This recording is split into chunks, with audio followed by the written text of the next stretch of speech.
Oke, assalamualaikum warahmatullahi wabarakatuh. Selamat pagi buat mahasiswa Polbangtan Yogyakarta Magelang dimanapun kalian berada. Baik, hari ini saya ingin mengajak Anda untuk mereview kegiatan mata kuliah Desain Komunikasi Visual atau Diskompis yang selama ini sudah diisi oleh dosen pengampu Pak Toto ya, dan asistennya Pak Bagus Prasetya. Oke, sebelum kita masuk ke kegiatan praktikum, saya ingin mereview sedikit terkait tentang pengertian desain komunikasi visual. Desain komunikasi visual atau Diskompis itu adalah suatu tindakan merancang pesan yang akan kita sampaikan atau akan dikomunikasikan kepada sasaran tertentu secara visual. Maka sebelum membuat media itu, teman-teman harus tahu elemen-elemen visual yang harus kita gunakan di dalam media itu apa saja. Ini penting. Saya akan urutkan elemen-elemen visual yang perlu teman-teman mahasiswa ketahui. Yang pertama, ingat, yang pertama adalah gambar. Ya, gambar ini fungsinya adalah untuk memperjelas hal-hal yang sulit dijelaskan dengan kata-kata. Kita bisa menggunakan gambar. Selain itu, gambar ini juga berfungsi untuk menarik dan mengarahkan perhatian. Dapat juga membantu mengekalkan atau memperlama ingatan seseorang tentang apa yang akan kita sampaikan. Unsur visual atau elemen visual yang kedua selain gambar yang perlu teman-teman mahasiswa ketahui adalah huruf atau font. Kenapa ini perlu? Karena huruf atau font ini merupakan bagian terkecil dari kata-kata, dan kata adalah bagian terkecil dari sebuah gagasan yang besar. Sebuah gagasan yang baik lewat pemilihan kata-kata yang menarik bisa jadi akan sia-sia hanya karena kita salah menggunakan jenis huruf. Baik, ini kita sedikit agak panjang di pembahasan tentang huruf ya. Saya ingin merinci sedikit kenapa huruf ini penting. Ada hal-hal yang perlu diperhatikan dalam pemilihan jenis huruf. Yang pertama yang harus diperhatikan adalah keterbacaan atau legibility. Jadi nanti di dalam proses pembuatan medianya, pilihlah jenis-jenis huruf yang tingkat keterbacaannya itu tinggi atau mudah dibaca orang. Jangan menggunakan huruf-huruf yang jelimet. Kemudian yang kedua, kesesuaian huruf atau appropriateness. Apa yang dimaksud dengan kesesuaian? Yang dimaksud kesesuaian di situ adalah temanya apa, kemudian jenis hurufnya harus menyesuaikan dengan tema. Itu intinya. Oke, kita lanjut yang ketiga. Apa yang harus diperhatikan ketika kita ingin memilih huruf? Penekanan atau empasis itu penting.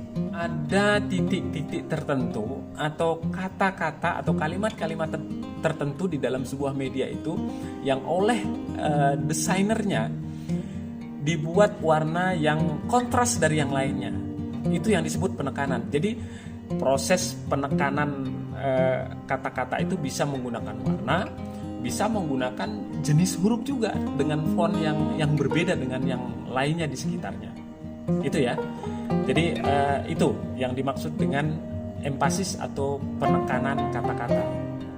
Kemudian yang berikutnya atau yang terakhir yang harus diperhatikan dalam proses pemilihan huruf adalah harmoni. Nah, ini harmoni bukan harmoni yang lain ya, tapi harmoni keselarasan maksudnya. Gunakanlah huruf-huruf yang serasi atau selaras antara satu dengan yang lainnya pada satu tema. Misalnya Anda ingin menuliskan selamat datang di Polbangtan Yoma.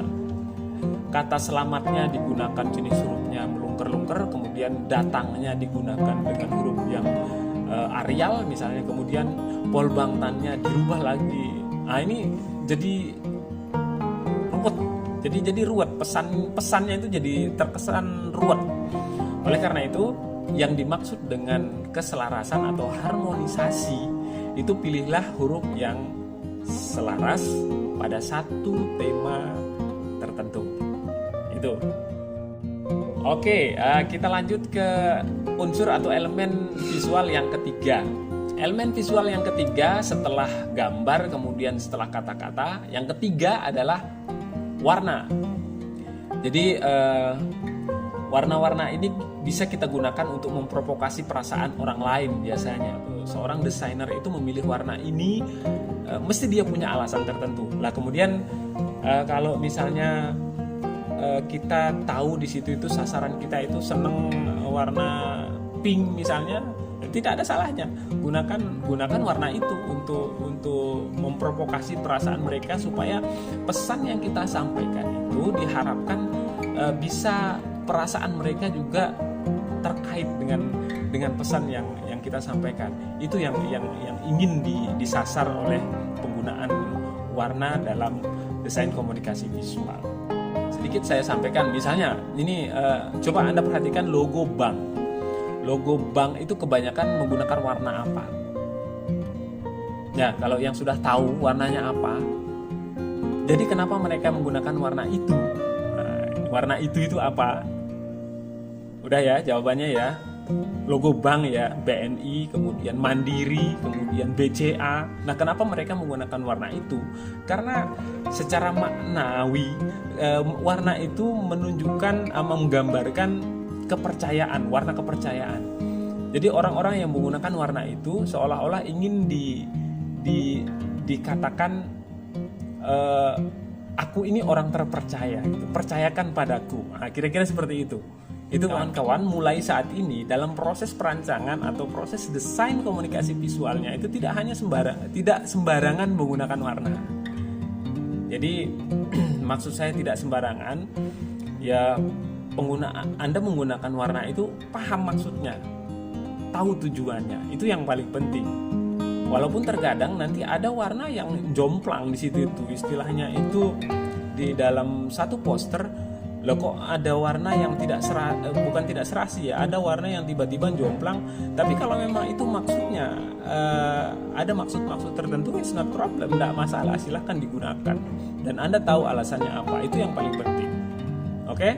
Ya.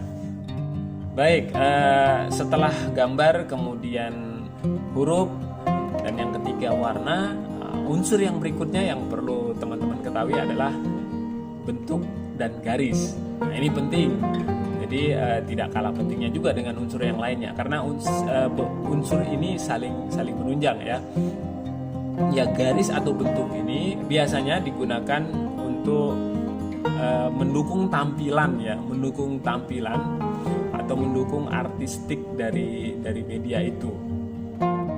Baik, unsur visual yang berikutnya yang perlu teman-teman ketahui adalah bahan. Anda akan menulis, kemudian Anda akan mewarnai, itu kan butuh tempat ya, butuh wadah, yaitu kertas misalnya. Atau kalau memang itu bukan kertas, mungkin ada yang mau menuangkannya dalam bentuk triplek dan segala. Nah, itu yang disebut dengan bahan ya. Bahan, tempat di mana media itu diterangkan atau kita tuangkan. Jadi ini perlu juga diketahui bahannya apa. Jangan sampai nanti salah bahan. Kenapa bahan ini perlu? Karena bahan ini akan menentukan citra atau akan menentukan citra, apa ya istilahnya? Akan menentukan tampilan. Nah, jadi kualitas tampilan itu juga sangat ditentukan oleh bahan yang kita gunakan. Itu alasannya kenapa bahan ini juga perlu untuk kita jadikan pertimbangan atau untuk kita ketahui. Oke, kita lanjut ke poin yang terakhir atau yang ke-6, yaitu ruang kosong atau ruang putih. Nah, unsur visual ini penting teman-teman sekalian untuk kita ketahui. Kenapa itu menjadi sangat penting? Karena biasanya ruang putih atau ruang kosong itu adalah pemersatu elemen-elemen yang lainnya. Selain itu juga untuk menjaga suasana mata dari kejenuhan. Biasanya kalau desain-desain komunikasi visual seperti poster atau spanduk yang kita terlalu jejalkan banyak warna, banyak tulisan tanpa banyak gambar di situ, gambarnya penuh, tulisannya gede-gede, terus pokoknya penuh banget di situ, itu biasanya bosen. cepat bosennya melihat kata-kata yang terlalu rumit, kemudian jenis huruf yang terlalu besar, gambar yang terlalu penuh. Biarkan sedikit mata ini istirahat dengan ruang-ruang kosong yang memang sengaja dikosongkan. Jadi gambarnya dibuat seproporsional mungkin dengan ruang kosong yang ada. Itu kuncinya. Oke, nah setelah ini nanti akan kami buat tugas untuk membuat salah satu, catat ya tugasnya ini. Jadi tugas dari saya, silahkan teman-teman membuat salah satu produk desain komunikasi visual. Tidak harus poster, boleh stiker, kemudian boleh spanduk, boleh pamflet, boleh leaflet, silahkan. Nah, kemudian kalau nanti ada yang bertanya, boleh nggak dengan manual? Nah, ini biasanya pertanyaan klasik nih. Dengan manual boleh nggak Pak? Boleh, silahkan dibuat dengan manual, boleh. Dengan bantuan aplikasi, boleh nggak? Boleh. Jadi yang menguasai aplikasi Corel Draw, kemudian Photoshop atau aplikasi yang lainnya, silahkan gunakan aplikasinya untuk membuat tugasnya ya. Nah, kaitannya dengan itu saya ingin menyampaikan tadi sebenarnya teman-teman mahasiswa mau tidak mau mulai hari ini ya, tolong belajar beberapa aplikasi yang memang mendukung atau membackup Anda untuk proses pembuatan desain komunikasi visual.